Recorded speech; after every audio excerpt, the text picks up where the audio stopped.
Welcome back to Our Issues Milwaukee. I'm your host, Andrea Williams. If you're just joining us, I've been talking with Wisconsin State Senator Lena Taylor, who is currently serving her third term representing the 4th Senate District. When it comes to education, Senator Taylor says ensuring our kids have the proper foundation to achieve the American dream is by far one of the most important issues to her. Welcome back to the show.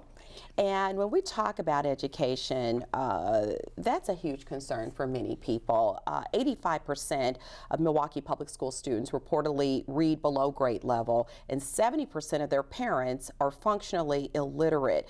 Those are some serious numbers.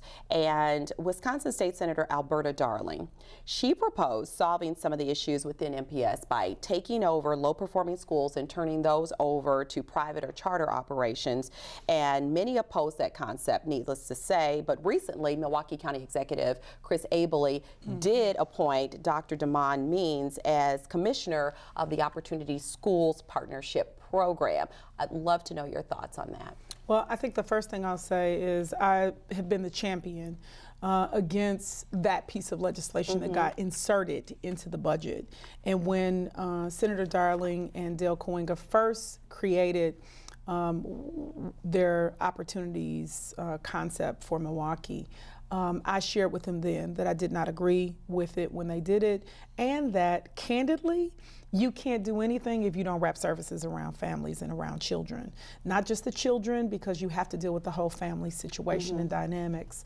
After that, when they inserted this in the budget, they did put the wraparound services, so I feel like they were hearing the need to address wraparound services. However, the concept of doing 3 schools, creating the division that they created by doing it in this fashion, neither is helpful. You know, could I ask for anything better than Damon Means to be the appointment in something that I didn't want to see happen? I appreciate that Damon Means is the appointment because he's from Milwaukee. He understands and is an advocate for public education, and I believe that he'll be the first one to scream foul if things are, you know, not being done appropriate. And the district where he is the superintendent is doing very well. And that is true. That is true. However, I will say that it is frustrating that instead of us being able to really talk about, based on what we have, how can we collaborate and work, you know, so that we can move our young people from where they are? That's the piece that I wish we could get to. I've been elected for more than 13 years before I got elected, and now even we're in our corners when it comes to education. And the only thing that I've seen consistently happen during the time that I've been elected is that whether it's reading or whether it's outcomes, that we're not changing it.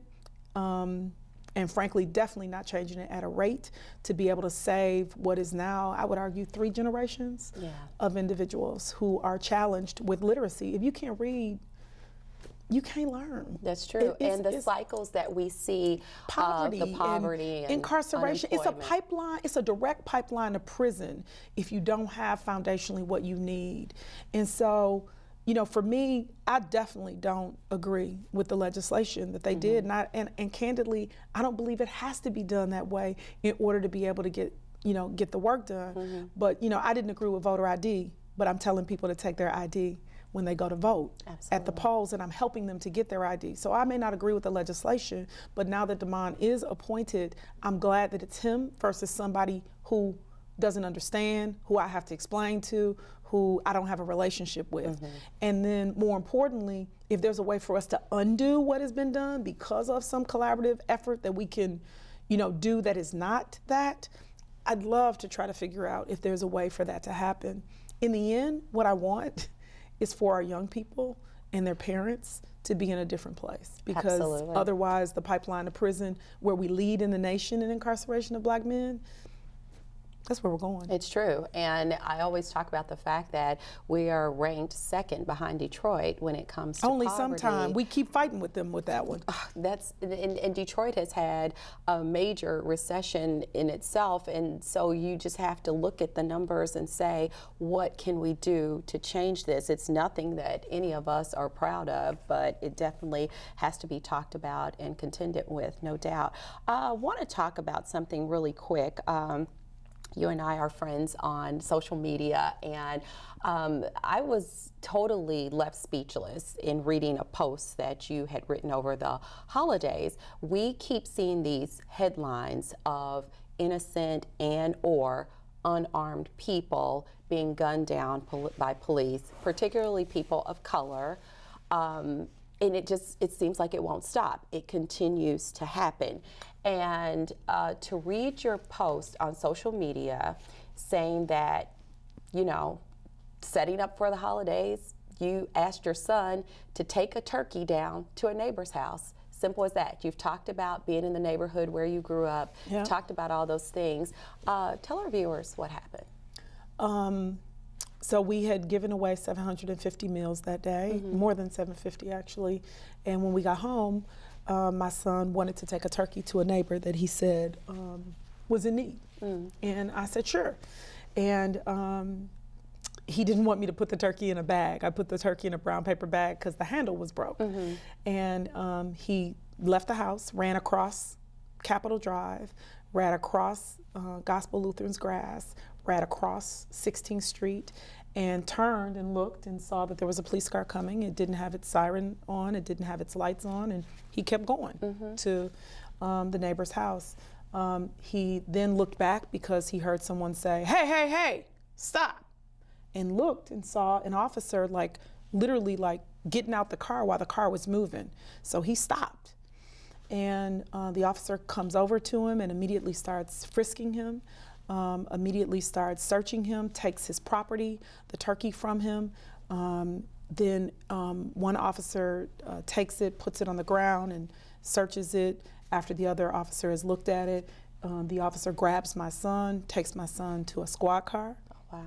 Meanwhile, he's been asking him his name and where he's going, and he's telling him, I'm just coming from my house, I'm going to deliver a turkey. I mean, all of that kind of stuff. Places him in the car, asks his phone number, he does, give it to him, ask him his parents' name, says Lena Taylor, and then the officer says, Lena Taylor, and he says yes.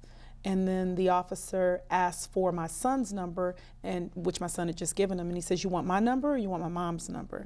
He said, your mom's number. And so then he gives him my number, and then the officer says some other things, and then the officer locks him in the squad.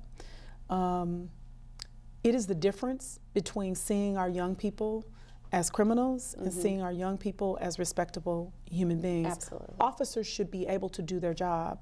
Their discretion, neither do I want to be able to take away, but I want their discretion to be able to know that my son is an upstanding young man, and that if he's carrying a turkey, to be able to help his neighbor, just like the kid from northern Wisconsin who was delivering meals around the same time, where on a different station, they were recognizing the young man for his work. I wish the officer could have done the same for my child. I wish when he let him go, after giving him such a traumatic experience, he had said, I'm sorry, or he had said, happy holidays, or he had said, that's a great thing you're doing, Isaiah.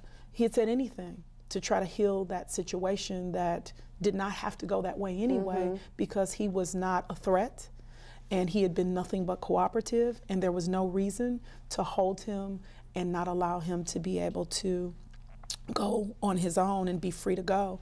And it chokes me up because my son could have been the little 12-year-old Rice. Yep. It's true. I could be Maria Williams. I could be Ernest Lacey's mother.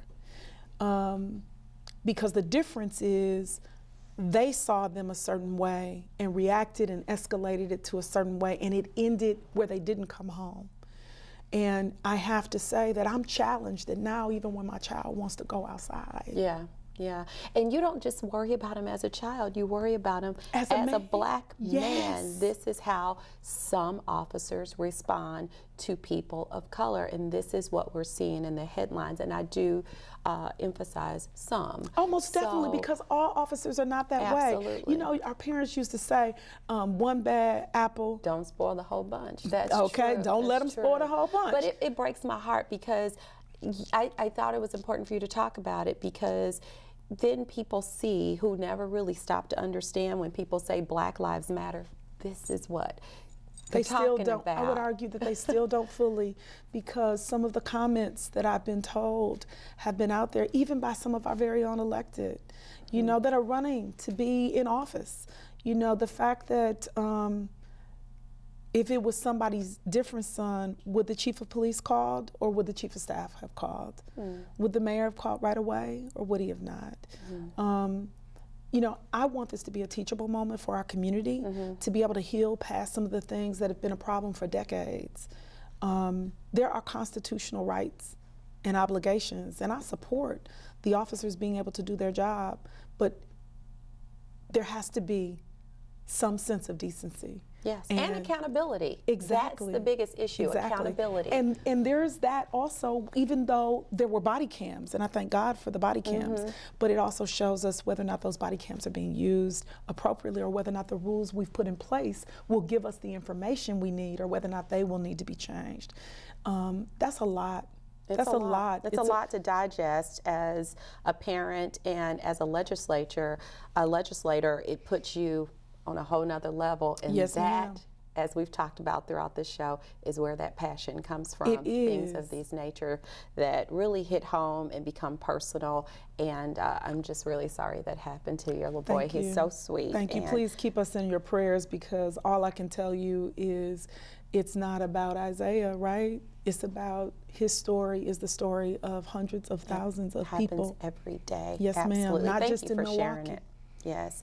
I'm not sure. We've got like a minute left. So all the things that we have planned to talk about, we've run out of time. But this is my promise to you. We've got this upcoming election coming up, this year. Yes. So you'll be back, hopefully, to talk more about the issues and some of the things that people definitely need to keep in mind before they turn in that ballot. We'll talk voter ID, all that good stuff. So That sounds promise me great. you'll come back. I promise I'll come back, because I'm up for re-election, and I'm hoping to have all of the viewers to support me who can vote. Yes, ma'am. Thank you again for coming by. Wisconsin State Senator Lena Taylor. For more information on anything that we've discussed today, you can log on to legis.wisconsin.gov or call Senator Taylor's Milwaukee office at 414-342-7176. That's going to do it for today's show. I'm your host, Andrea Williams. As always, I thank you for watching, and I hope you join us again next week as we take another look at our issues, Milwaukee. Have a great day and Happy New Year.